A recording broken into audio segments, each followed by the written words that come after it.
নমস্কার, জয় শ্রীকৃষ্ণ। আজ আমি শ্রীমদ্ ভগবদ্গীতার প্রথম অধ্যায় অর্থাৎ অর্জুন বিষাদ যোগ থেকে আমি ৩৯ নম্বর শ্লোকটা পাঠ করে শোনাব।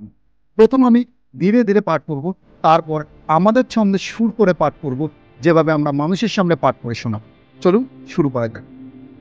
কথম নগ্নায় মস্মাভিঃ পাপা তস্মান্নি বর্তিতুম কুলক্ষয়ং কৃতম দোষম প্রপশ্যদ্ভির জনার্দন। এবার আমাদের ছন্দে সুর করে যদি পাঠ করে শোনাই তাহলে কেমন শোনা যাবে? কথম নগ্নায়মস্মাভিঃ পাপাদস্মান্ নিবর্তিতুম কুলক্ষয় কৃতম দোষম প্রপশ্যদ্ভির জনার্দন।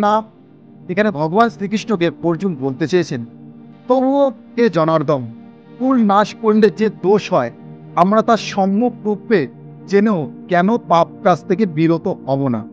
অর্থাৎ এখানে যদি আমাদের ভাষায় বোঝাতে চাই যে অর্জুন কি বলতে চেয়েছেন, তো ভগবান শ্রীকৃষ্ণকে বলছেন কুল নাশ হলে যে দোষ হয় সেটা আমরা জানি, সঠিকভাবে আমরা জানি, কিন্তু সেটা জেনেও কেন আমরা পাপ কাজ করবো, মানে কেন আমরা পাপ কাজ থেকে বিরত থাকবো না, আমরা পাপ কাজ করতে চাই না, এটা আমরা জানি।